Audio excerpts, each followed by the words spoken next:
Sarvagam Satchidatmanam Jnana Chakshur Nirikshate Ajnana Chakshur Niksheta Bhaswantam Bhanumandhavat Sarvagam Satchidatmanam Jnana Chakshur Nirikshate Ajnana Chakshur Niksheta Bhaswantam Bhanumandhava.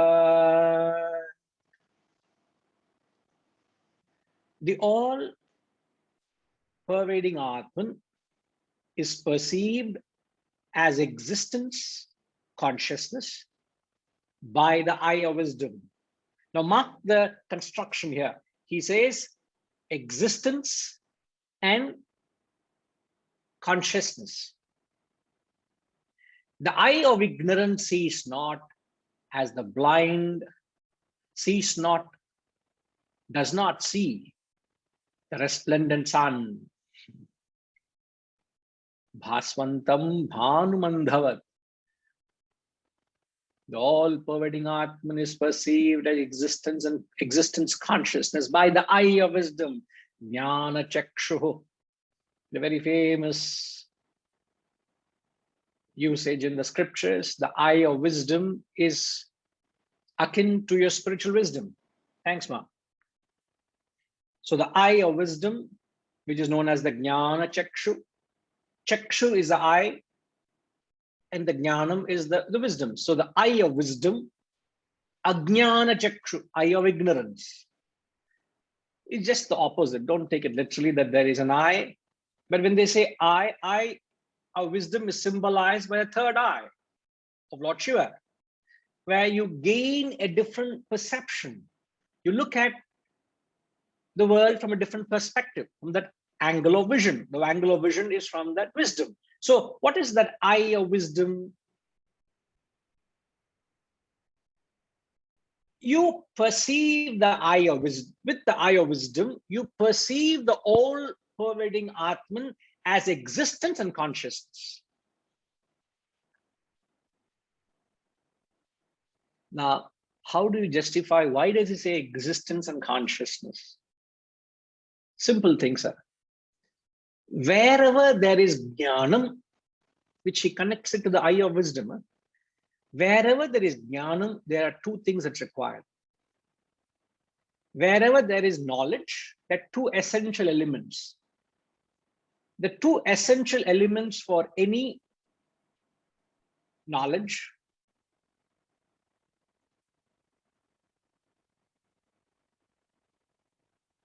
is there must be the object.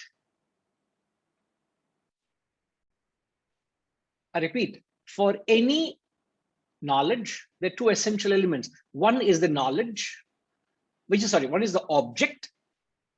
I repeat, for knowledge, there are two things. One is the object. The second is you must be aware of the object. It's like you can have your car key in your pocket and you can search everywhere. Hey, where is the car key? I just now had it with me. Where is it? Where did I keep it? You go and look at every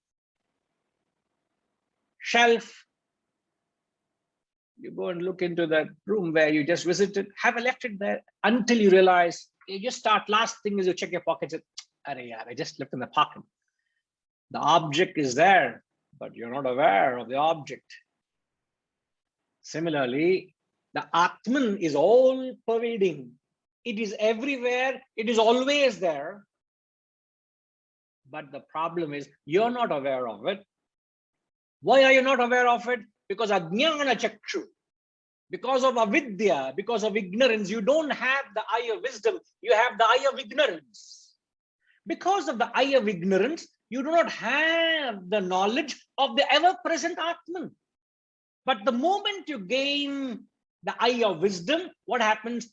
The two essential elements. There is the object, you become conscious of the object. And once you become conscious of the object, you have knowledge of the object.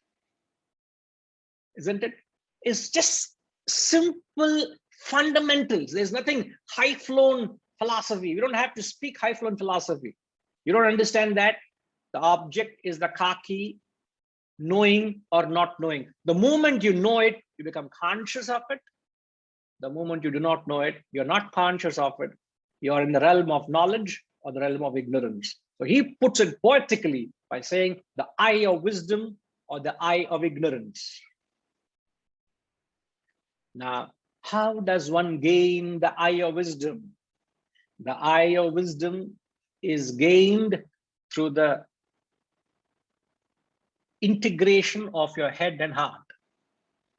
We've learned this thoroughly, time and again. We have been repeating it. When there is a blend of head and heart, you develop that inner perception, you develop that inner wisdom. So there has to be that inbuilt devotion along with an inbuilt inquiry. There has to be the devotion of the heart and the inquiry of the head. Prashnena, you've got to question, you've got to inquire the truth. So devotion without inquiry is superstition. Inquiry without devotion tantamounts to arrogance or madness. So you got to have the other to balance it out. You need the head to balance the heart. You need to have the heart to balance the head. One without the other is useless, but one needs the other. So you need to inject the heart where there is overwhelming head. You need to inject the head where there's an overwhelming influence of the heart. So when there is an integration of head and heart, there is nothing as an ideal combination. It's not 50-50, please. It is not 50-50. It is as per your constitution. But there has to be the participation. If you're predominantly intellectual, I need to integrate heart into it, isn't it? If I'm predominantly emotional, I need to inject inquiry into it. So it's not that this has to be the right proportion. There's nothing as right. It is based on your constitution. So when there is that intellectual reflection through inquiry, and when there is devotion, what do you develop? You develop an intuitive perception. That intuitive perception of the truth is known as the jnana chakshu. But one who doesn't have this jnana chakshu, which most of them don't have, we deny the all-pervading Atman. We do not see the all-pervading Atman, do we? We deny it, just like the blind sees not the resplendent sun. Bhasvantam bhanumandhavat. You are standing right under the midday sun. You feel the heat. You experience the sun, yet you don't see it. Blindfolded. We all have blindfolded ourselves to the truth. We don't see the reality. Yes, Hariji.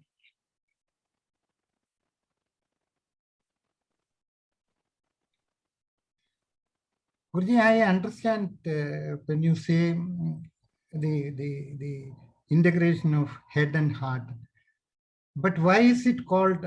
I've been thinking about it. Why is it called Jnana Chakshu? How is it getting related to the head and heart? Jnana is head.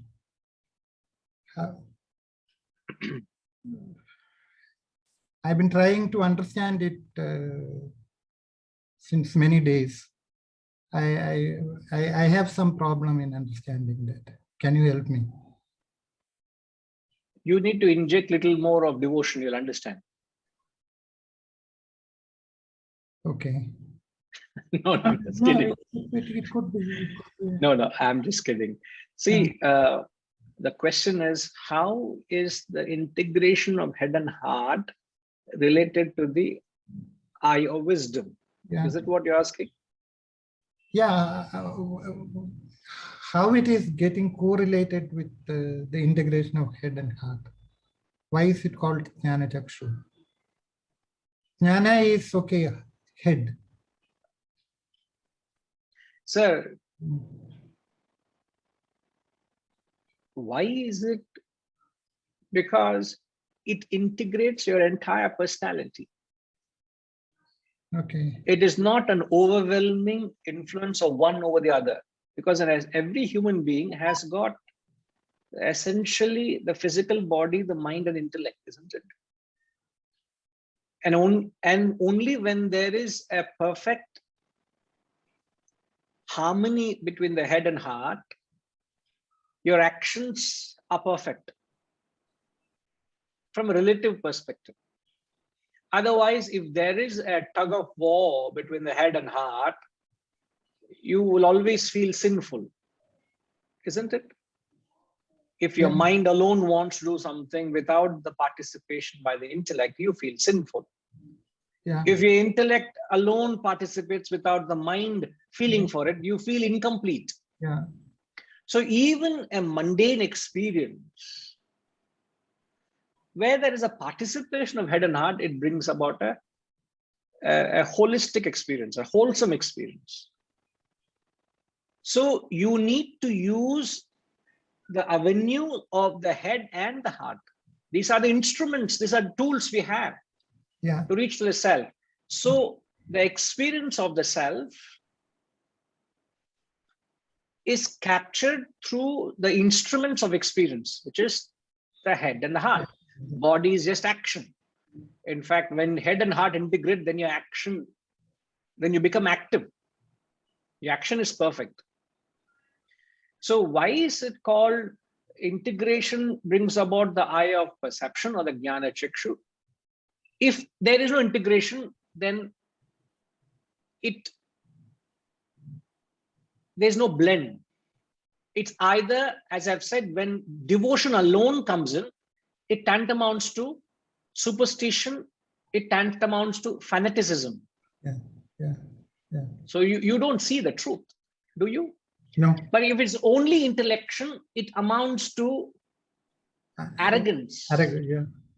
So to counter these drawbacks on being purely devotional or purely intellectual, they say there is an integration of head and heart. So once there is a blend of head and heart, you can plow through the ignorance and experience the self. That's poetically described as the eye of wisdom. And in fact, even in other contexts, they always club knowledge with humility. They never say knowledge as a standalone. True knowledge or wisdom is always accompanied with humility. It's like you'll never see a standalone portrait of Lord Rama anyway. It's always Rama and Sita together. Yeah. Just an analogy. So it's always the head and the heart. So it's always Vidya and Vinaya. So if you look at any context, there's always a reference of the participation of the both, because these are the tools you have, the instruments to gain that experience. And one compensates, it balances the other. Otherwise, there's an imbalance. In fact, if you look at people who are purely intellectual or purely devotional, they are not acceptable, generally not acceptable, because it's a rarity. You find difficult to get along with people who are purely devotional. It's difficult to get along if you're purely intellectual as well. Yeah. So this could be some of the points, but eye of wisdom is just a poetic expression symbolized by the third eye of Lord Shiva. All right. Okay, Ji. Yeah. Thank you. All right. Sure. Okay. So the eye of wisdom and the eye of ignorance.